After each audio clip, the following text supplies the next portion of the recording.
Hi guys, welcome to the video. We are back with the first of the floral installment videos. So this was where the festival began, and I had taken this off because I was quite sick when I voiceovered. So I am back and I'm happy to get this out for you.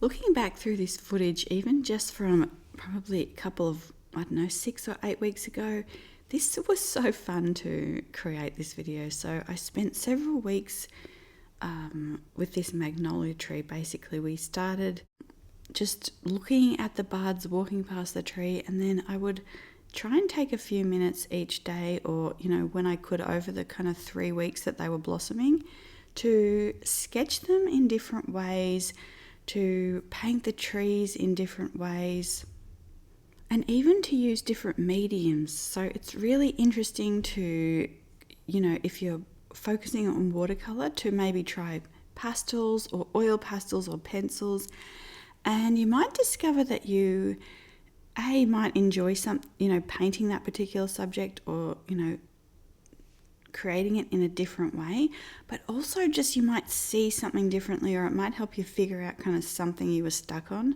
So you can see here, this is a pastel rendition of the same kind of scene, but it was just really nice to kind of, obviously like Millie was loving this tree and just walking under it. But yeah, just, it was really, really nice to kind of also have this kind of pink, like the kind of sky around it was this pink hue, and it's generally not something necessarily that you see. Like now we're kind of in deep summer and everything is so lush and green, like these deep greens and just this intense foliage. So it's such a different feeling. So it's really nice to kind of see something like this that's quite airy, and I don't know, it's very sweet. So we have done quite a few videos about these magnolias, and there are a couple more that I want to do about the actual trees and the landscape. I still haven't even edited a lot of that footage. But yeah, this was a pastel one, you can see here, and I really enjoyed just using the pastels in this different way. And I think I said in the first time that I filmed this, pink and blue is it's not something that comes naturally to me to use those colors together. So painting these was quite a challenge. And then I just got a question about the tape I use. So usually I had that little thin one. I got it off Amazon. This one here's a Holbein one, but the little thin one, I just typed in soft artist tape on Amazon, but it comes off. Like it's very difficult to keep it on there. But the Holbein one was also tore off a little bit of the pastel paper, but it could be because the paper was old. I don't know, but so anyway, I really enjoyed, again, like I wanted this feeling of the festival and this glitter, the bows swaying in the breeze, and kind of the way that the kind of spring breeze makes things twirl and dance, and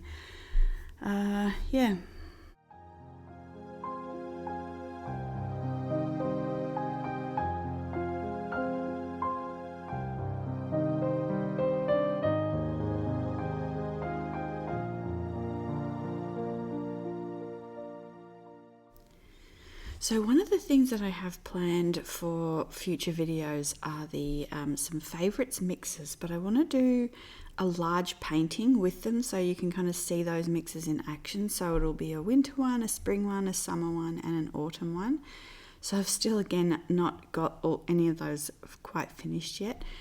But it's really interesting to kind of do something like this as a seasonal kind of a narrative painting. Like, what was something that really inspired you that season? So you'll see also in some sketchbook flip throughs coming up that I have been doing, like I showed like a winter one that I had done, and then I've been doing like a spring summer one. And yeah, you can see here, like I'm One thing that I did enjoy doing these pastels is some of them are a little bit harder and they don't have as great a coverage. Some of them are very soft, and so you can layer the colours. So the harder ones I would put down first, and then I'd put the softer ones on, and you could kind of mix that together, and yeah, it was really nice kind of working with the pastels like that. I also added and used the Caran d'Ache pastel pencils.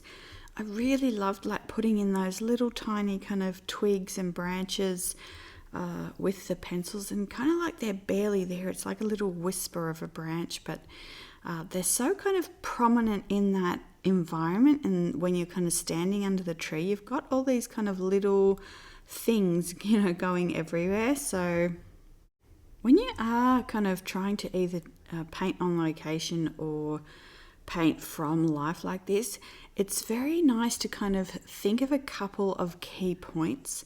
So simplify the whole kind of composition and think about like maybe 2 or 3 things that are really inspiring you about, you know, where you are or what you're looking at. So like the branches was one for me, and just the softness of the colour. Yeah, and then so sort of instead of kind of putting everything into that composition, just try and pick a couple of things that you really want to focus on and kind of make the painting about. So these were the actual first magnolias we had brought inside, and overnight they had opened and bloomed like this. It was so beautiful, and you could see the inside kind of had these kind of pearly, like mother of pearl kind of colouring. It was really, really lovely when the light was coming through like that, and then the striking kind of fuchsia on the outside, and the way that kind of interplayed, and so I created the sketch, and then kind of just started looking at those colours petal by petal, and you can see this again is like quite a complicated sketch, and I just took it one petal at a time. So I started with the centre, and we'll kind of go through my thought process about sketching them in a little while, but yeah. I was also mixing kind of purples and pinks in my palette with some of my neutrals. So, and then just in those mixes, really, really a lot of water to get these very soft kind of pearly colours. I think in the second video we go through a lot of the colour mixing in that video. But yeah, so I think it's the one transparent magnolias. But yeah, so you could see here that like I was just really trying to figure out, well, for one, the flowers themselves are so sculptural and beautiful. They kind of, you can see like the different ways that like these really, really oversized petals are kind of curving and turning. So it's really, really interesting to kind of sketch that. So I did that first one, and then I kind of left that it needed a little bit more, but I kind of got stuck, so I left that, and then I started another sketch and kind of trying out sort of a slightly different color palette. Also some different paper, so the paper will completely affect your sketch. And so like you can see, this one is cellulose paper, so it's wood pulp, and there's really no absorption, so the color sits on top. It's very, very vibrant, and it also dries really quickly, so I do like it for working fast and things like that. But this Arches cotton paper, it is very absorbent, so it takes a lot of that vibrancy out of the color. But both have their advantages, so yeah, it's just interesting to kind of try things on different papers and then see kind of how that would work, and yeah.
So you could see for this one, the initial painting ended up quite dull because of this paper, so I really wanted to liven that up and brighten it up.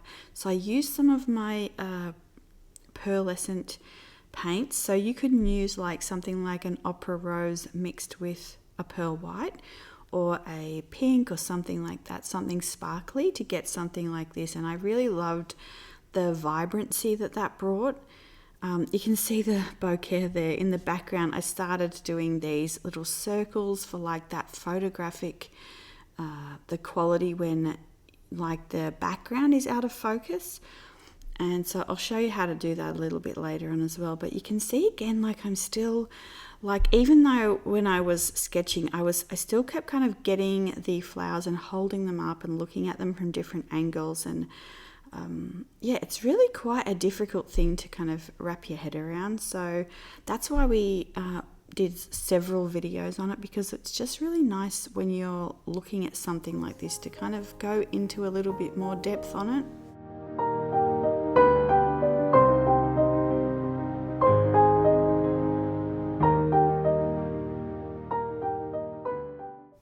So then after I had done the those two sketches, I really wanted to kind of use a panel. This is a watercolor paper on panel, and I'll link it below. So New York Central Art Supplies, I think, is the one who makes these. So I got it from Jerry's Artarama, but you can see that I used a brayer to put this metallic paint around the outside, around the wood. I wanted to keep the wood grain because I really like the look of that, and I wanted the metallic paint to kind of sparkle and just give off that kind of bit of sheen. So yeah.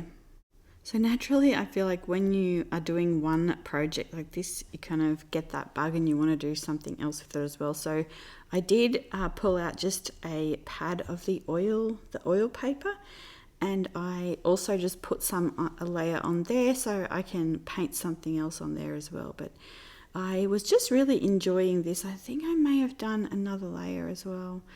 But yeah, just really enjoying kind of the whole process of this new way to kind of create a watercolor painting and to have it kind of ready to hang like that.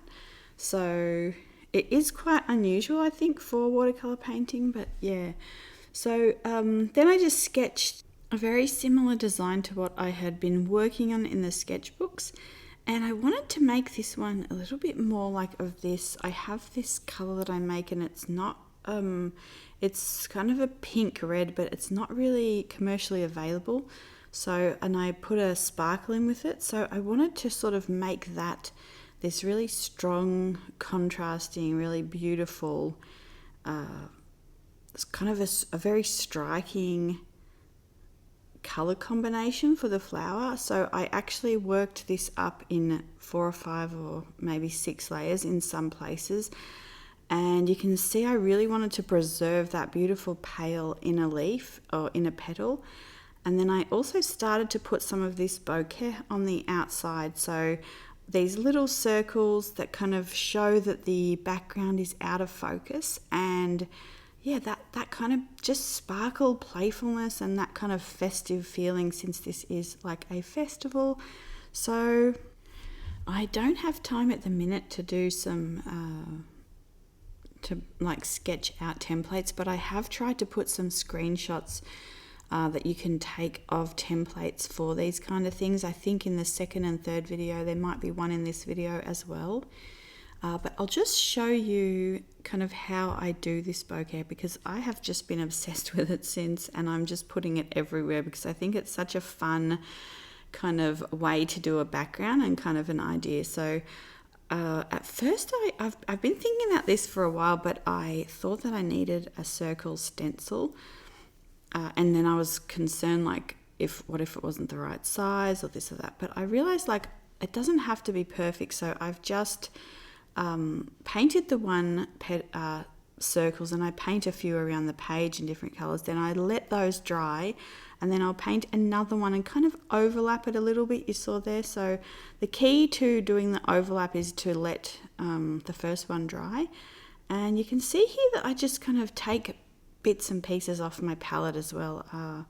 Yeah, I like having things on my palette that I can just pull from, but then I have been using kind of some of the browns and some neutrals and putting pearl white with them, and just again going around those circles. So it does take a little bit of time. There is like a little bit of kind of precision there required, but you can see here what a large brush that I'm using, and then sometimes I would go in with my tiny detail brush and just kind of touch things up.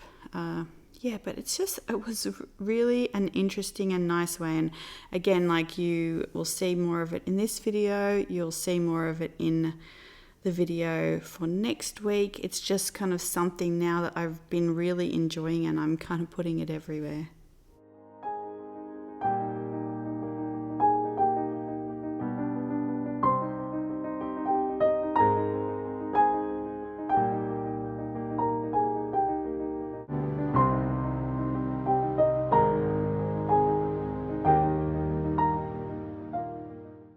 So you can see there that I had, like, if you make mistakes, you just kind of leave that to dry, lift what you can, leave it to dry, and then you can go over it, and it's fairly simple. But so I was building this up, and again, like, this was a new foray into kind of a new compositional element for me. So I wasn't really sure how far to push it.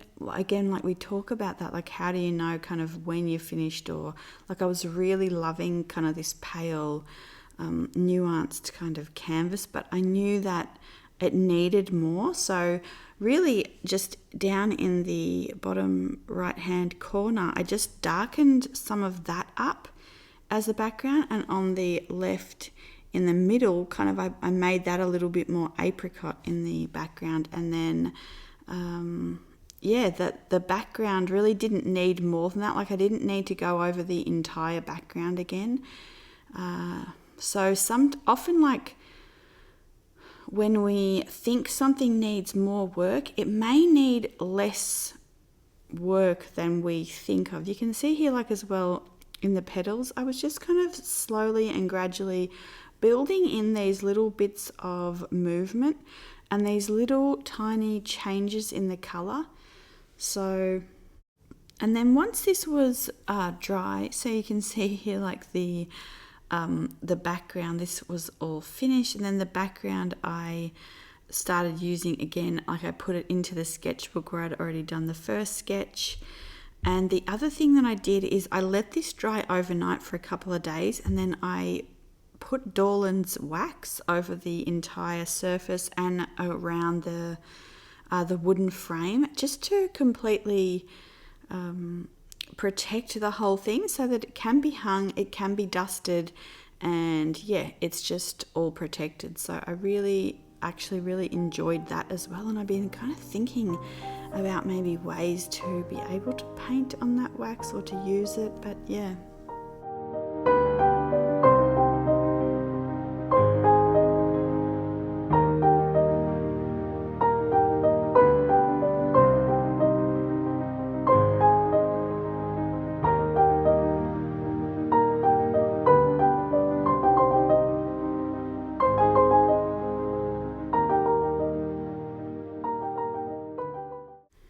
So the interesting thing about seeing the videos is you guys get to see the end results, and the process, but it is interesting, like, when I'm working through it, the end result isn't necessarily something that like, you can see here, like, this is where I finished this sketch, and then I really wasn't sure, like, how to finish the page. Should I put more flowers on it? Should I do a solid background? Should I do more of like a tree background or like a landscape behind it? And again, I'm still, like, looking at the flower, looking at the page, kind of, and again, these are, you could screenshot and paint from these as well. So that's one reason why I've kept these in here. But And it'd be really nice as well if you're struggling with sketching it, because it is a complex flower. Just pause the screen and take your finger or your pencil and just kind of move around the outlines and kind of get an idea for the shape. But yeah, you can see, so the 2 pages here, so this is kind of where I had left them after that first painting session that morning. And yeah, it does take a while to kind of work through creative and compositional and colour, all these different decisions and kind of ideas, and to get that to all work together. One of the things also about these shots here is like every different way that I turned the flowers, I wanted to paint from that angle. So we did do a couple of other videos, but like when I'm looking at this footage, I really want to go back and paint some more. So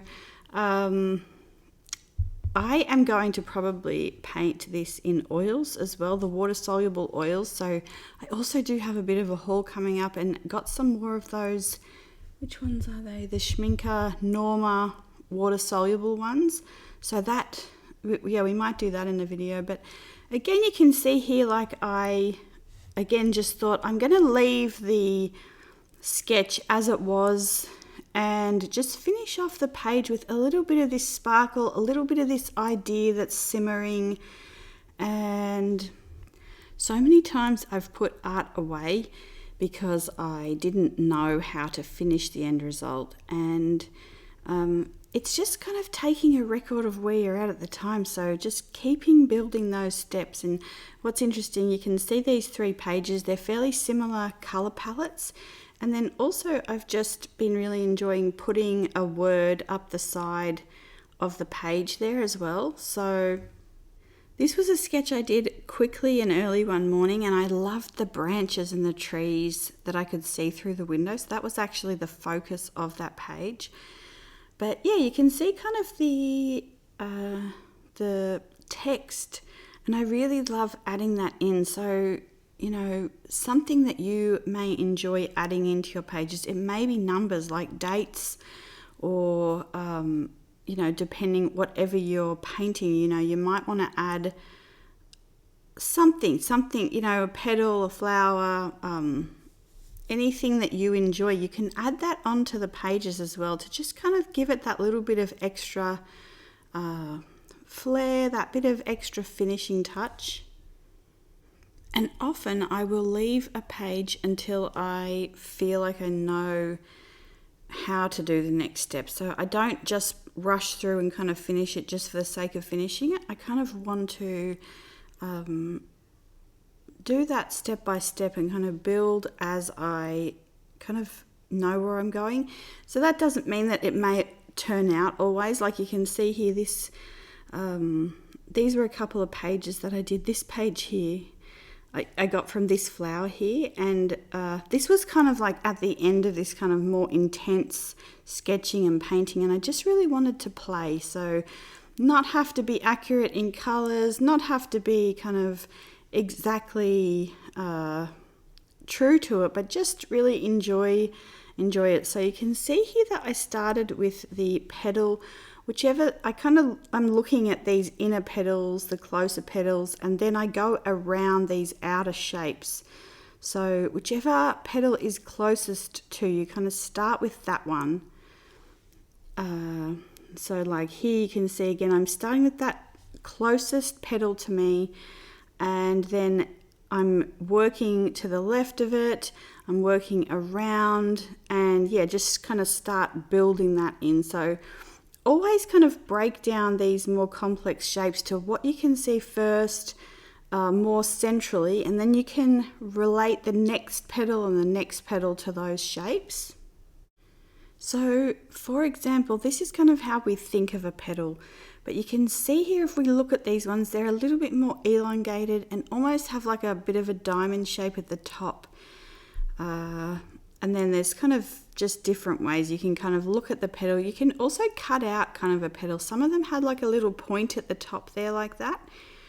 Yeah, possibly like depending on how the stage of where it was growing. But you can see from the side there, you kind of do that curve, and then you're kind of adding in a bit of the back where you can see the back of the curve of the petal. So I'm just kind of showing you here kind of to build this flower that I did. I just kind of was working around like this. So I had that center flower, some on the sides, some at the base here.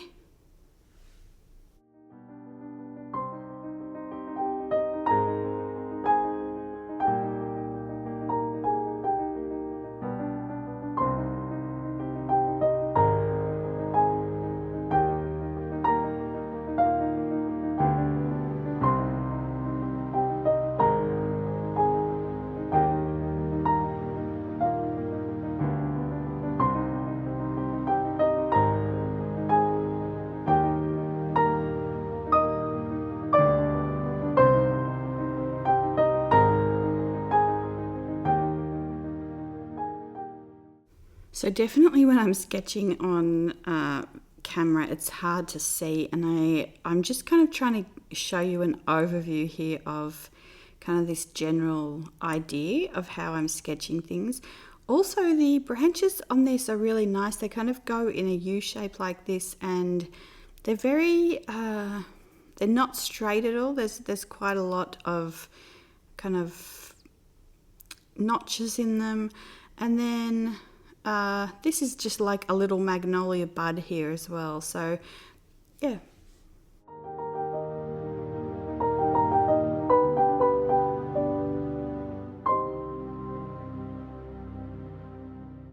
Okay, so you can see here kind of these rough sketches, and then this is my actual sketch in my other watercolor sketchbook.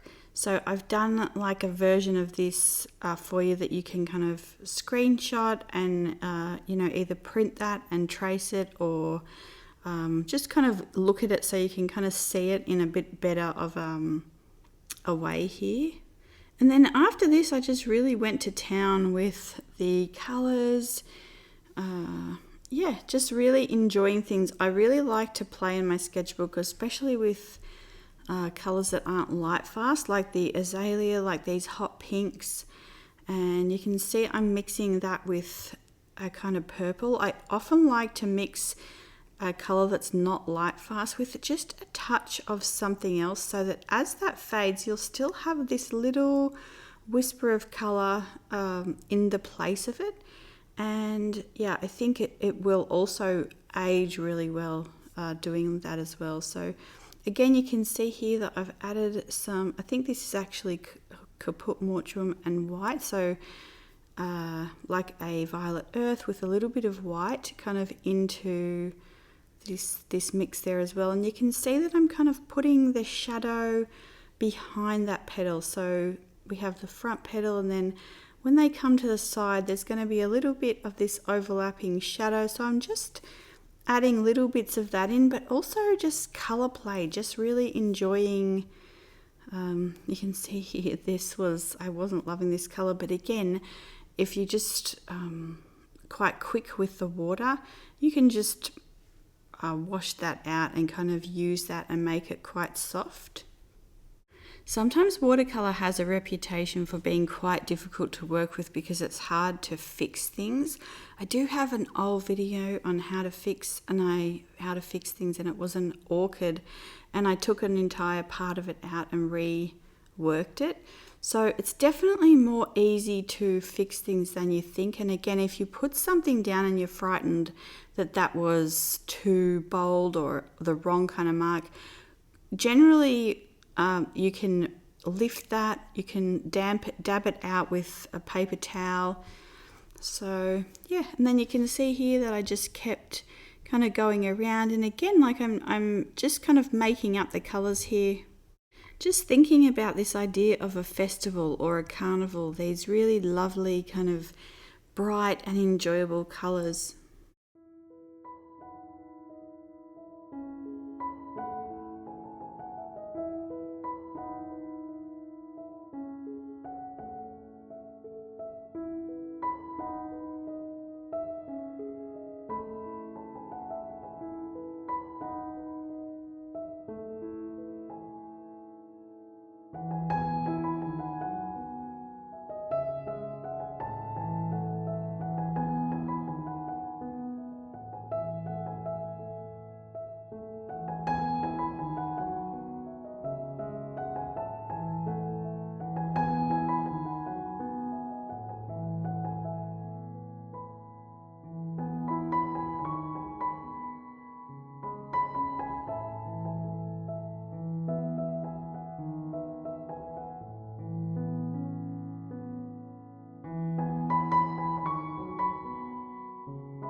So this was again another page where I left this as it was for a few days. I wasn't exactly sure. You can see I put the little bits of sparkle in, the little bits of gold, and I really was enjoying the colouring and everything. I was still thinking about the flowers, thinking about the sort of page and the composition. Should I put some graphite pencil as well with it, because that's something that I've been really thinking I'd like to do.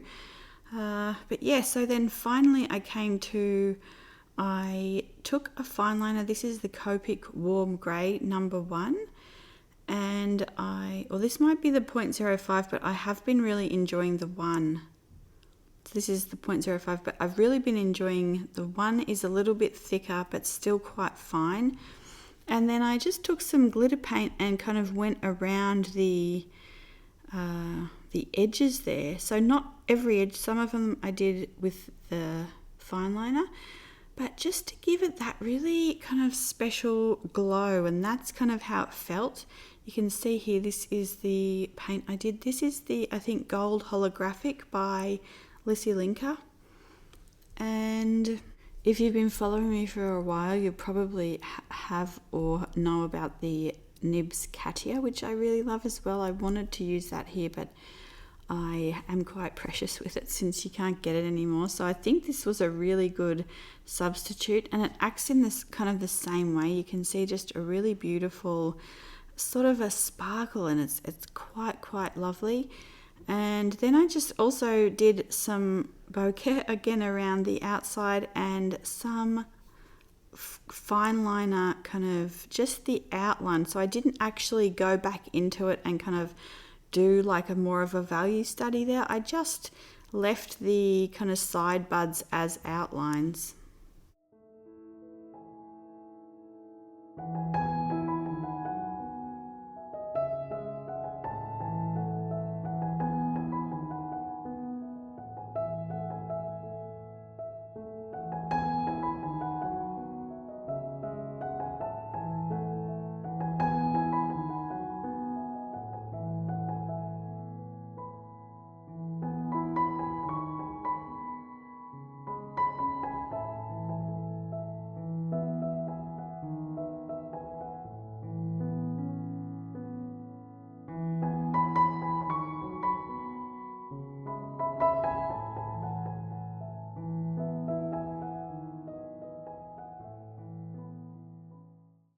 And you can see that I have added quite a lot of shots of the magnolias. I was reading a quote this week by Van Gogh, and it was something about that an artist needs to practice like keen and continual observation. So yeah, and then so the next thing that I wanted to do, and again, like, you know, I'm coming back to a similar thing, but I'm looking at it kind of from a different and a fresh perspective. And I really wanted to paint this, but I also just wanted to try out the oil pastels and kind of see what this different medium would give me. So I haven't gotten back to, I still want to paint it, but yeah, we'll get back to that at some point. But you can see here that I also, so I've gotten, I'm unsure about like the kind of the fact that the oil pastels never dry. So I really worked here hard on will they print and like how much of that will come off. Like you can see here, I'm rolling it, I'm wetting the paper kind of to see if you get a print from the oil pastels, or if, you know, how much of that will come off. And I mean, it is very, very difficult to move the oil pastels. So that's one thing that's quite nice to know, like it's not going anywhere really. If you do something in oil pastels, you've really got to work hard to get that off that surface.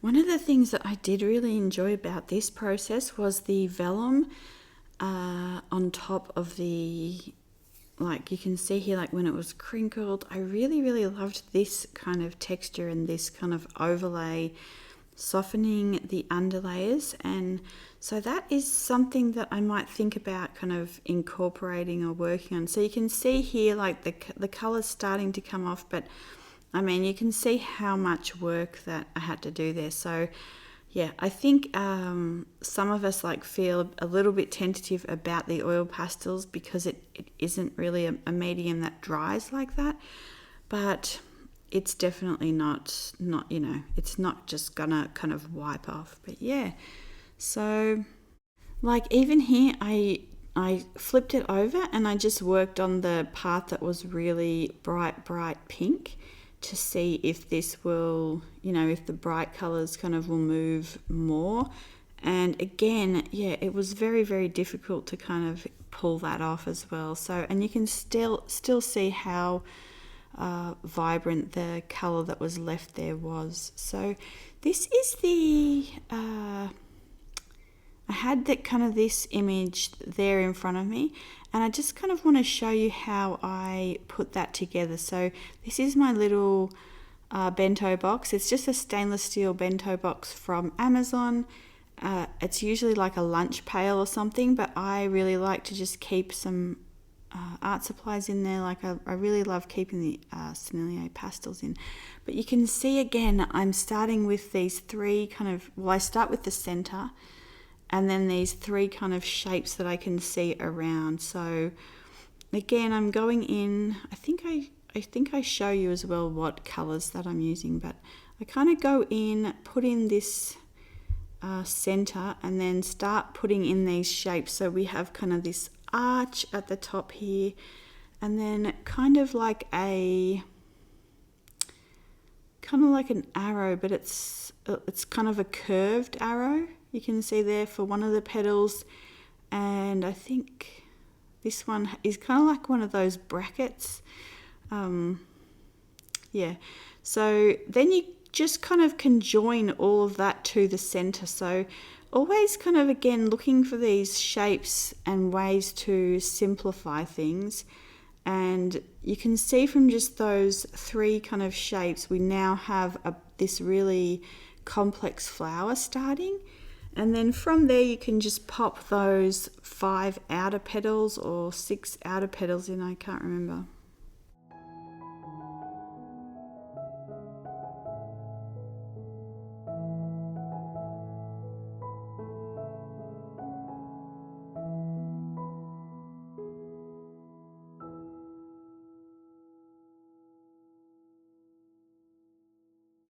Every medium has its strengths, and I think one of the ones for oil pastels is that you can layer them and they create these really beautiful kind of color notes. So what I did with this one is I started with the kind of shadow colors and these kind of warm grays, and putting that around the sort of behind the petals.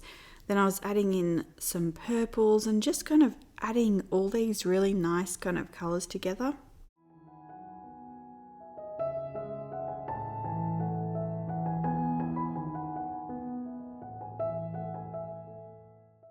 And then from there, I was able to take kind of some of the, well, you can see here, I'm still kind of, I blended a little bit out, and then I'm adding in a little bit more of this dark color.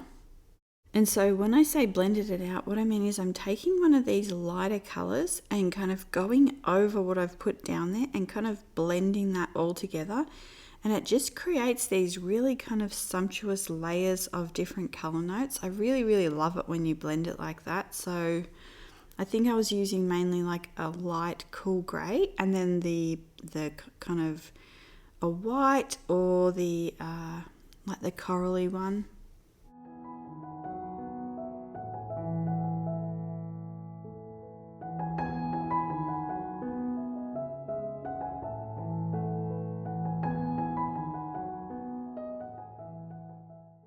I really love it when the pastels look like that, but you can also clean them off as well just by rolling them on a piece of scrap paper. The other thing I was really enjoying doing, and I did it in this medium as well as on the other page, is just kind of adding in an outline around that kind of goes off the page, around the edges to kind of finish it off and kind of just have a little bit more of a sketch of some of these shapes. So this one here I'm using actually is the Caran d'Ache Neo Pastel. It's the Caran d'Ache oil pastels. All the other ones are Sennelier, I think.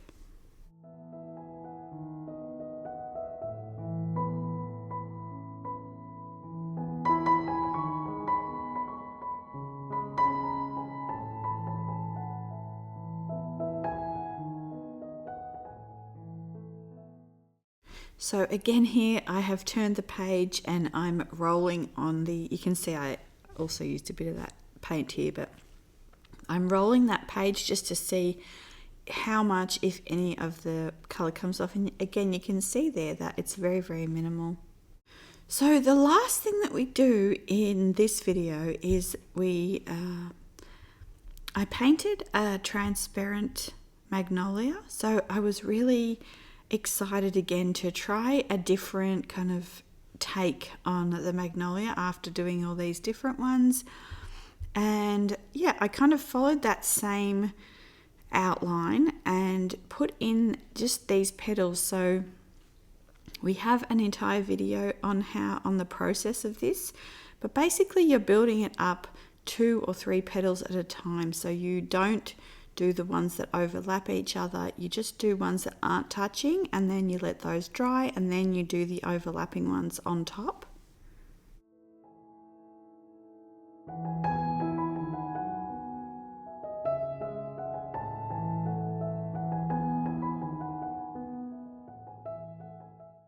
Before I go, the last thing I wanted to tell you was when you can see like these little black fuzzies on my page, it's generally like I wear these woolen tops, so it's not like super dusty, it's just, yeah, from my shirt rubbing across the page. But yeah, so that is everything for this video. I hope I could explain some things a little bit better, seeing I wasn't so sick. And I hope that you have enjoyed it. And next week we're going to do something along the lines of kind of these last fun ones. We're going to do a bit of gilding. We're going to do some kind of 3D petals. And yeah, I hope you've had a really lovely week, and I will see you next time. Bye.